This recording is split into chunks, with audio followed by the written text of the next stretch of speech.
கொன்ற பொழுதின் பெரிதுவக்கும் தன் மகனை சான்றோர் என கேட்ட தாய். இந்த குறளுக்கு என்னமா விளக்கம்? அதுவா செல்லம், அந்த குறளுக்கான விளக்கத்தை ஒரு கதையா சொல்லட்டா? ஒரு ஊர்ல ஒரு அம்மா இருந்தாங்களாம். அவங்களுக்கு ஒன்ன மாதிரியே ஒரு அழகான பையன் இருந்தாங்களாம். அவன் நல்லா படிச்சு பெரிய ஆளாகி இந்த ஊருக்கே கலெக்டர் ஆனானா. கலெக்டர் ஆகி இந்த ஊர் மக்களுக்கு நிறைய உதவி செஞ்சானா. இந்த ஊர் மக்கள் பாராட்டுறத பார்த்து இந்த அம்மா அப்பாவுக்கு ரொம்ப பெருமையா இருந்துச்சான். அதே மாதிரி நீயும் நல்லா படிச்சு பெரிய ஆளாகி அம்மா அப்பாவுக்கு பெருமைப்படுற அளவு நடக்கணும், சரியா? சரிம்மா, கண்டிப்பா செய்வேம்மா.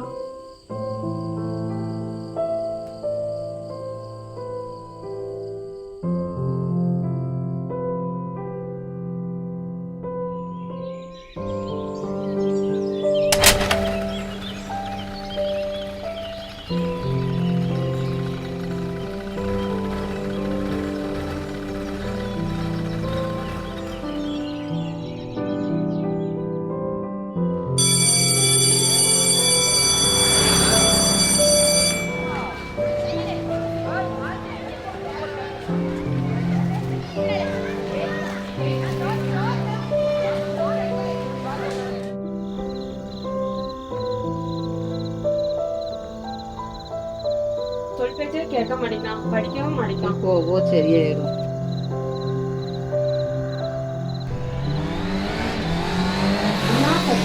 பைக் எப்படி ஓட்டிட்டு போறாங்க பாருங்க. சொல்றதே கேட்க மாட்டேங்காங்க. அவங்கள சொல்லக்கூடாது, அவங்க வீட்டுல சொல்லணும், அவங்க அம்மா அப்பாவை. சரிக்கா, உங்க பையன் என்ன பண்றான்? என் பையனாமா? இல்ல,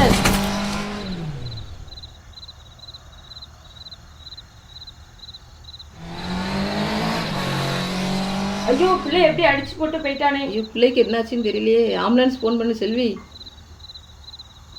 ரத்தமா வருது, ஆஸ்பத்திரி தூக்கிட்டு போவோம். ஐயோ என் தம்பி, தம்பி உனக்கு என்ன ஆச்சு? எலும்பு தம்பி.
கவலைப்படாதம்மா, ஒன்றும் செய்யாது தம்பிக்கு. Okay aunty. அழாதம்மா. வீட்டுக்கு ஃபோன் பண்ணியாமா? பண்றேன். சரிம்மா, அழாத அழாத.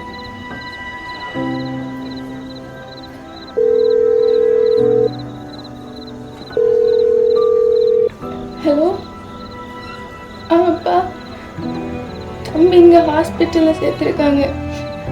ஸ்பீடாக வாங்கப்பா, இங்கே முத்து ஹாஸ்பிட்டலில். சீக்கிரம் வாங்கப்பா.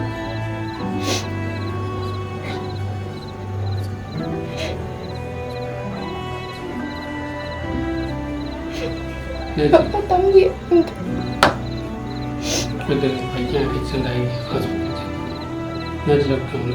ஓகே ஒன்றும் பிரச்சனை இல்லை. சின்ன பிளட் லாஸ் தான். கேவி நெகட்டிவ்னால அந்த பிளட் ஈஸியாக கிடைக்கல. நானும் அதே பிளட் கொடுத்தான். ஒரு பிரச்சனை இல்லை, நான் என்னோட பிளட்டை கொடுத்து காப்பாற்றிட்டேன். ஒரு பிரச்சனை இல்லை, சின்ன செக்அப் தான். முடிஞ்ச பிறகு நீங்கள் டிஸ்சார்ஜ் பண்ணிக்கோங்க. என் பையன் என்ன பண்ணுறான்னு கேட்டீங்களா? அதான் என் பையன். பெத்த அம்மாவுக்கு ரத்தம் கொடுக்க யோசிக்கிற இந்த காலத்துல இப்படி ஒரு பயணம். இந்த மாதிரி பையன் பெற்ற நீங்க கொடுத்து வச்சிருக்கணும்க்கா.